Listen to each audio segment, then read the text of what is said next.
Welcome to TIC Vlog episode 7. Today we're going to talk about visit frequency and how chiropractors have done it in the past and are using the past to influence the present. This is the new TIC Vlog. It goes into my latest ideas, my latest research on the history and philosophy of chiropractic. I've been studying the history and philosophy now for 2 decades. I've been studying the bigger picture of these ideas for 3 decades. I'll be answering questions. Everybody should benefit. Question today from Patty Thomas. Patty asks, how have adjustment frequency and care recommendations changed over the years?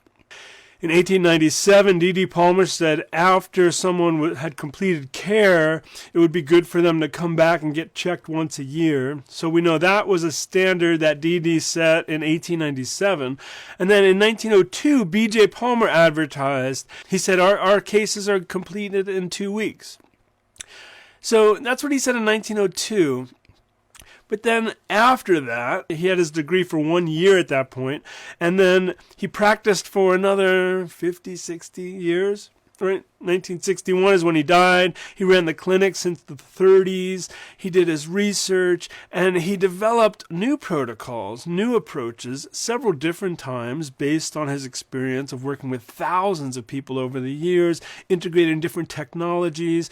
And then by the 30s and 40s, he developed pattern work, which was a way to detect whether the nervous system and the body's physiology was in a pattern related to the subluxation, so they should be checked objectively to determine whether they were subluxated and whether it was the right time for their adjustment.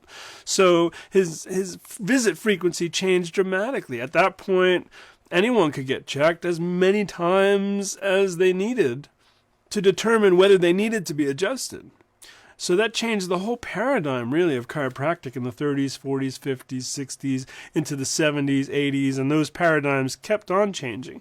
So one of the problems here, of course, is that people have used this quote from 1902 in the literature to sort of criticize chiropractors today and say things like, this is how they used to practice, and this is, people who follow B.J. Palmer should really do it his way, or lifetime care models are immoral because look at what B.J. Palmer did in 1902, not looking at the context of B.J. Palmer and what his final ideas on chiropractic developed too.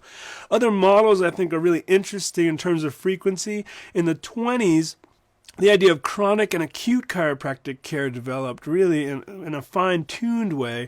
And Drain, he had a great model where because he adjusted people with the flu through the night during the flu epidemic, and he found that adjustment frequency for acute cases was very different than adjustment frequency for chronic cases.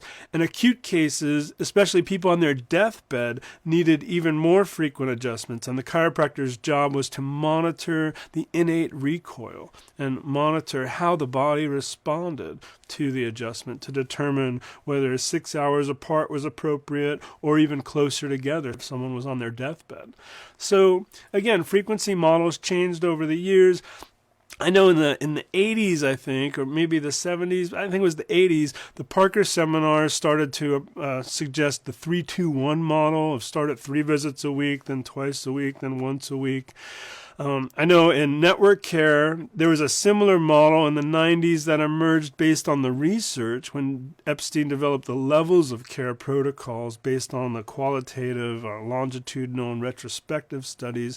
So I think when we talk about this question, it's really important for people to look at the history, look at whatever research there might be out there, look at what exactly are we talking about. Are you just talking about people fixing back pain in 12 visits? Are you talking about subluxation correction? Are you talking about assessment for subluxations to determine whether they need to be adjusted? And then there's different types of care. There's different technique models.